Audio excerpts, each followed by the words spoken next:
നകുലേട്ടാ, ഞാനും മോളും എങ്ങോട്ട് പോകാനാണ്? ഞങ്ങൾ ആർക്കും ഒരു ഉപദ്രവമില്ലാതെ ഇവിടെ കഴിഞ്ഞോളാം. നന്ദിനി കരഞ്ഞുകൊണ്ട് നകുലൻ്റെ കാൽക്കൽ വീണു. 7 മാസം ഗർഭിണിയായിരുന്ന അവളുടെ വയറ്റിൽ ആഞ്ഞൊരു ചവിട്ടായിരുന്നു അയാളുടേത്. ആ അമ്മേ! ഗൗരി ഉറക്കത്തിൽ നിന്ന് ഞെട്ടി ഉണർന്ന് അലറി. എന്താ മോളെ, എന്താ? അമ്മ നന്ദിനി വെപ്രാളത്തോടെ തിരക്കി.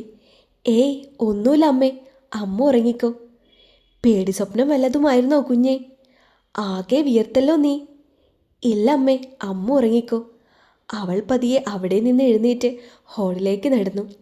നാളെ കൂടി ജോലി കിട്ടിയില്ലെങ്കിൽ പിന്നെ എല്ലാം താളം തെറ്റും. എങ്ങനെയെങ്കിലും ഒരു ജോലി ശരിയാക്കണം. നാളെയാണ് ദേവസാറിൻ്റെ കമ്പനിയിലേക്ക് ചെല്ലാൻ പറഞ്ഞിരിക്കുന്നത്. സെലക്ഷൻ കിട്ടിയാൽ മതിയായിരുന്നു. അവൾ കണ്ണുകൾ തുടച്ചുകൊണ്ട് സ്വയം പറഞ്ഞു.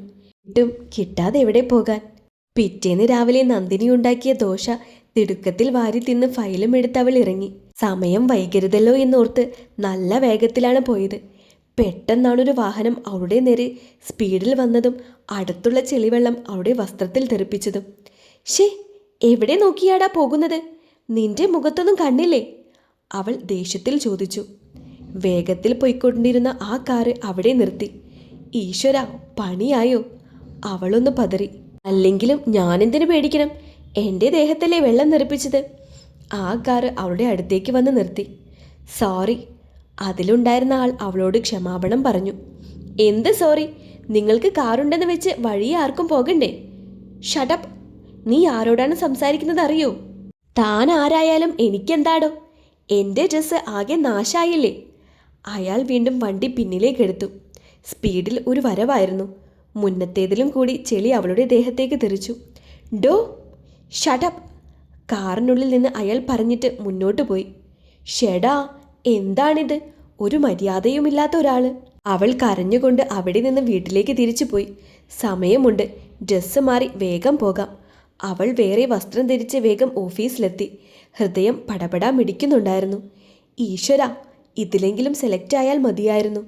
എൻ്റെ ഗണപതി, ഞാൻ നിനക്ക് എന്ത് വേണമെങ്കിലും തരാം. ഈ ഓഫീസിലെങ്കിലും സെലക്ട് ആയാൽ മതി. അമ്മയുടെയും എൻ്റെയും കാര്യം അറിയാലോ. സങ്കടം കൊണ്ട് ഒരു നിമിഷം അവളുടെ കണ്ണുകൾ നിറഞ്ഞു. ഗൗരി നകുലൻ! ഇന്റർവ്യൂ ക്യാബിനിൽ നിന്നും ഒരാൾ വന്ന് പേര് വിളിച്ചു. അവളൊരു ദീർഘനിശ്വാസം വലിച്ചുകൊണ്ട് അകത്തേക്ക് കയറി. ഇയാളാണോ ഗൗരി നകുലൻ? സാർ, ഞാൻ ഗൗരി നകുലനല്ല, വെറും ഗൗരിയാണ്. ഓ, ബട്ട് ഈ ഫയലിൽ നകുലൻ എന്നുണ്ടല്ലോ. ഓ ആണോ? ഓക്കെ, ഞങ്ങളുടെ മെയിൻ സാർ ഒരു ഫയൽ നോക്കാൻ പോയിരിക്കുകയാണ്. ഇപ്പോൾ വരും. ഗൗരി ഇരിക്കും. അവിടെയുണ്ടായിരുന്ന 1-2 പേർ പുറത്തേക്ക് പോയി. അല്പനേരം ഇരുന്ന ശേഷം അവൾ ആ ഷൂസിൻ്റെ ശബ്ദം ശ്രദ്ധിച്ചു. ആ ശബ്ദം അടുത്തെത്തി. ഇത് തന്നെയാണ് മെയിൻ സാർ എന്നവൾക്ക് മനസ്സിലായി. നല്ല ഗാംഭീര്യമുള്ള ശബ്ദം. ഹൃദയം പടപടാ ഇടിച്ചു തുടങ്ങി. അദ്ദേഹം വാതിൽ തുറന്ന് മെയിൻ ചെയറിലിരുന്നു. അവളുടെ ഫയൽ നോക്കി. ഗൗരി നകുലൻ അല്ലേ? ആ അതെ സാർ. വാട്ട്? പെട്ടെന്ന് ഫയലിൽ നിന്ന് കണ്ണുകളെടുത്ത് ദേവ് അവളെ നോക്കി. അവളും അപ്പോഴാണ് ദേവിനെ കാണുന്നത്. എടോ, താനല്ലേ രാവിലെ എൻ്റെ കാറിന് മുന്നിൽ കിടന്ന് ഷോ കാണിച്ചത്? സോറി, അത് പിന്നെ ഞാൻ. ഷട്ടപ്പ്! ഇയാൾക്കിപ്പോൾ പോകാം ഇവിടെ നിന്ന്. സാർ, അങ്ങനെ പറയരുത്. അവളുടെ കണ്ണുകൾ നിറഞ്ഞൊഴുകി. സാർ, ഈ ജോലി എൻ്റെ സ്വപ്നമാണ്, എൻ്റെ അമ്മയുടെ പ്രതീക്ഷയാണ്. സോറി സാർ, ഞാൻ എന്ത് വേണമെങ്കിലും ചെയ്യാം. സോറി, ഇയാളോട് പോകാനല്ലേ പറഞ്ഞത്? Sir please. അവൾ കരഞ്ഞുകൊണ്ട് ദേവിനോടായി പറഞ്ഞു നോക്കി. ഒരിക്കൽ പോലും ദയ കാണിക്കാത്ത ദേവ് അവളെ പിടിച്ച് പുറത്താക്കാൻ ഓർഡർ നൽകി. നോൺസെൻസ്! ഇനിമേലിൽ ഇതുപോലെയുള്ള ഒന്നിനെയും ഈ കമ്പനിയിലേക്ക് ഇൻ്റർവ്യൂവിന് വിളിച്ചു പോകരുത്. ദേവ് സാർ, ആ കുട്ടിക്ക് ഈ വർക്കിനെ പറ്റി ഒരുപാട് ധാരണയുണ്ട്. അതുകൊണ്ട് ഇയാൾ മിണ്ടിപ്പോകരുത്. ഇനി ഇന്നത്തെ ഇൻ്റർവ്യൂ മുഴുവൻ ക്യാൻസൽ ചെയ്തേക്ക്. ദേവ് ദേഷ്യത്തിൽ അവിടെ നിന്നും ഇറങ്ങിപ്പോയി. ഈശ്വര, ഇനി എന്ത് ചെയ്യും?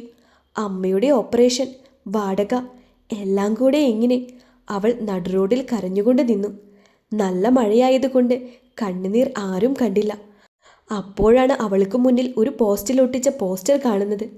ദേവ് കമ്പനിയുടെ ഓണറുടെ അമ്മയെ നോക്കാൻ ഒരാളെ ആവശ്യമുണ്ട് എന്നതായിരുന്നു അതിൽ. അവൾ പതിയെ ആ പോസ്റ്ററിനടുത്തേക്ക് ചെന്നു. അതിലുണ്ടായിരുന്ന നമ്പർ കീറിയെടുത്തു. ഈശ്വര, അവരുടെ കമ്പനിയിൽ ജോലി കിട്ടിയില്ല. അവരുടെ വീട്ടിലെങ്കിലും കിട്ടുമോ ആവോ? വേറെ വഴിയൊന്നും ഇനി എൻ്റെ മുന്നിലില്ല. അന്ന് രാത്രി അവൾ ആ നമ്പറിൽ വിളിച്ചു നോക്കി. നാളെ തന്നെ ജോലിക്ക് വരാനാണ് അവിടുന്ന് മറുപടി ലഭിച്ചത്. ദേവ് സാറിൻ്റെ വീടല്ലേ, ഇൻ്റർവ്യൂ എന്തായാലും ഉണ്ടാകും. ഈശ്വര, പണി ശരിയായ ശേഷം മാത്രം അങ്ങേരെ കണ്ടാൽ മതിയായിരുന്നു. എൻ്റെ സാഹചര്യത്തിനൊത്ത ശമ്പളം അവിടെ നിന്നല്ലാതെ എനിക്ക് കിട്ടില്ല. അവൾ നാളെ തന്നെ പോകാൻ തീരുമാനിച്ചു. എന്നാൽ അവിടെ അവളെ കാത്തിരുന്നത് അതിലും വലിയ വെല്ലുവിളികളായിരുന്നു. പിറ്റേന്ന് രാവിലെ തന്നെ കുളിച്ചവൾ അമ്പലത്തിലേക്ക് പോയി. ഈശ്വര, ഈ ജോലിയെങ്കിലും കിട്ടണം. എൻ്റെ അമ്മയുടെ അവസ്ഥ അങ്ങയ്ക്ക് അറിയാമല്ലോ. നിന്നോടല്ലാതെ ആരോട് പറയാൻ? ഇത്രയും കാലം തട്ടിയും മുട്ടിയും അങ്ങ് പോയി. ഇനിയത് പറ്റില്ല. അമ്മയുടെ ഓപ്പറേഷൻ വേഗം നടത്തണം. പണം കിട്ടാൻ എൻ്റെ മുന്നിൽ വേറെ വഴികളൊന്നുമില്ല. ദേവ് സാറ് നല്ല മനസ്സുള്ള ആളാണെന്ന് കേട്ടിട്ടുണ്ട്. പക്ഷേ ഇന്നലെ അങ്ങേരെ എന്താ ചെയ്തതെന്ന് നിനക്കും അറിയാലോ. ഇന്നെനിക്ക് സെലക്ഷൻ കിട്ടിയാൽ മതിയായിരുന്നു. കുട്ടി ഇന്ന് ഗണപതിയെ വല്ലാതെ വിഷമിപ്പിക്കുന്നുണ്ട് എന്ന് തോന്നുന്നു. എൻ്റെ അവസ്ഥ പറയാൻ എനിക്കെൻ്റെ ഗണേശൻ മാത്രമല്ലേ ഉള്ളൂ. അത് പറഞ്ഞു തീരും മുന്നേ അവളുടെ കണ്ണുകൾ നിറഞ്ഞിരുന്നു. വിഷമിക്കേണ്ട, എല്ലാം ശരിയാവും. അവൾ കയ്യിലുള്ള വാച്ചിലേക്ക് നോക്കി. 9 മണി കഴിഞ്ഞിരിക്കുന്നു.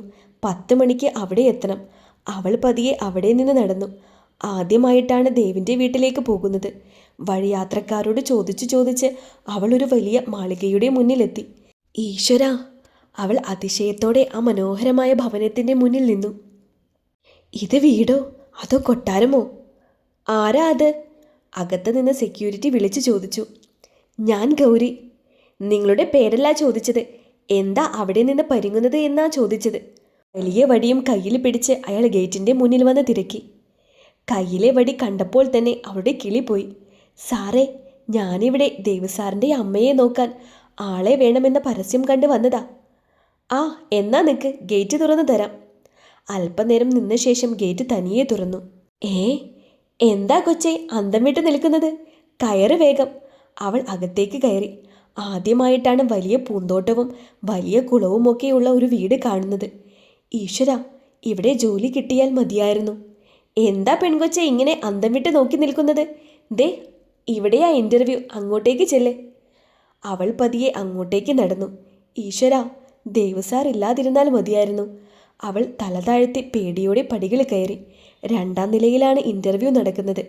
പെട്ടെന്നാണ് എന്തോ ഒന്ന് വന്ന് ശക്തിയായി അവളുടെ ദേഹത്ത് ഇടിച്ചത്. അവൾ പടിയിൽ നിന്ന് താഴേക്ക് വീഴാൻ തുടങ്ങിയപ്പോൾ ആരോ തന്നെ കൈകളിൽ താങ്ങി നിർത്തിയതുപോലെ അവൾക്ക് തോന്നി. അവൾ കണ്ണുകൾ തുറന്നു. താൻ വീണ്ടും? ദേവൻ തിരക്കി. അവൾ അവൻ്റെ കൈകളിൽ കിടന്ന് അവൻ്റെ കണ്ണുകളിലേക്ക് നോക്കി. അവൻ കൈകൾ അവളുടെ മുഖത്തിൻ്റെ ഭാഗത്തേക്ക് വെച്ച് ഞൊടിച്ചു. അവൾ ബോധം തിരിച്ചു കിട്ടിയതുപോലെ അവൻ്റെ കയ്യിൽ നിന്ന് എഴുന്നേറ്റ് നിന്നു. ഇയാൾക്ക് എന്താ ഇവിടെ കാര്യം? സാർ, എനിക്കൊരു ജോലി അത്യാവശ്യമാണ്. ഇവിടെ കൂടി കിട്ടിയില്ലെങ്കിൽ പിന്നെ എനിക്ക്... ഇയാളുടെ ഒഴിവു കഴിവൊന്നും എനിക്ക് കേൾക്കണ്ട. പിന്നെ ഈ വർക്ക് ആണുങ്ങൾക്കുള്ളതാണ്. സാർ, അമ്മയെ നോക്കാനുള്ള വേക്കൻസി കണ്ടിട്ടാണ് ഞാൻ വന്നത്. അത് തന്നെ, ഞാൻ ആണുങ്ങളെയാണ് ഉദ്ദേശിക്കുന്നത്. തന്നെ പോലുള്ള പെൺവർഗങ്ങളെ എനിക്കിഷ്ടമല്ല. തനിക്ക് ഇപ്പോൾ പോകാം ഇവിടെ നിന്ന്. സാർ, അങ്ങനെ പറയരുത്. Out out.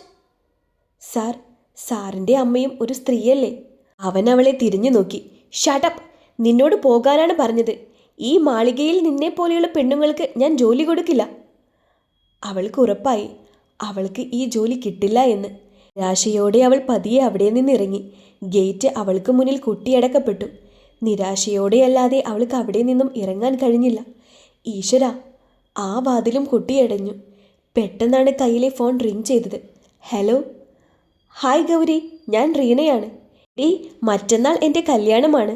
നീ അമ്മയെയും കൂട്ടി വരണം. ആ, വരാം. എന്താടാ നിന്റെ ശബ്ദത്തിനൊക്കെ ഒരു മാറ്റം?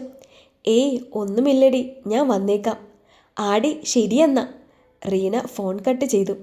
വീണ്ടും ആ മാളികയുടെ വാതിൽ തുറന്നു. ദേവിൻ്റെ ആഡംബരം നിറഞ്ഞ കാർ പുറത്തേക്ക് വന്നു. ഗൗരി അവിടെ നിൽക്കുന്നത് കണ്ടിട്ടും ദേവൻ അവളെയൊന്ന് നോക്കുക പോലും ചെയ്യാതെ അവിടെ നിന്ന് പോയി.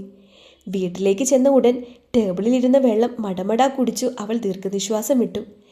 എന്താ മോളെ, ഇന്നും കിട്ടിയില്ല അല്ലേ? കിട്ടും അമ്മേ, കിട്ടാതെ എവിടെ പോകാൻ? മോളെ, നിനക്ക് ദേവൻ്റെ കമ്പനിയല്ലാതെ വേറെ എവിടെയെങ്കിലും നോക്കിക്കൂടെ? അമ്മേ, ഇനി നോക്കാൻ സ്ഥലം ബാക്കിയില്ല. ദേവസാറിൻ്റെ ജോലിക്കാർക്ക് 1 മാസം കൊടുക്കുന്നത് തന്നെ ലക്ഷങ്ങളാണ്. അമ്മയുടെ ഓപ്പറേഷൻ നടക്കാൻ എനിക്ക് അങ്ങനെയേ പറ്റൂ. 10,000-ഉം 20,000-ഉം കിട്ടിയിട്ട് കാര്യമില്ല. 5 ലക്ഷം വേണം ഓപ്പറേഷൻ നടത്താൻ. നീ എന്തിനാ മോളെ വിഷമിക്കുന്നത്? അമ്മയ്ക്ക് പ്രായമായില്ലേ, മോൾക്കെങ്കിലും സന്തോഷത്തോടെ ജീവിച്ചൂടെ? ഇല്ല അമ്മേ, നമ്മളെ ആ വീട്ടിൽ നിന്ന് ഇറക്കിയതിൻ്റെ പ്രതികാരം ഞാൻ ചോദിക്കും. അമ്മയ്ക്ക് കിട്ടാനുള്ള സ്വത്തും ഞാൻ വാങ്ങിത്തന്ന് എൻ്റെ അച്ഛനെന്ന് ഞാൻ വിശ്വസിക്കുന്ന അങ്ങോരുടെ മുന്നിലൊന്ന് തല ഉയർത്തി നിൽക്കണം. മോളെ, നമുക്കതൊന്നും വേണ്ട. അമ്മയ്ക്ക് മറക്കാൻ പറ്റും, പക്ഷേ എനിക്ക് പറ്റില്ല. എൻ്റെ കുഞ്ഞനിയത്തിയെയാണ് അന്ന് അച്ഛൻ കൊന്നത്. മോളെ, വേണ്ട അമ്മേ, അതൊന്നും ഞാൻ മറന്നിട്ടില്ല. എൻ്റെ അനിയത്തി ഉണ്ടായിരുന്നുവെങ്കിൽ ഇന്ന് എന്ത് രസമാകുമായിരുന്നു. കണ്ണുനീർ തുടച്ചുകൊണ്ട് അവൾ പറഞ്ഞു നിർത്തി.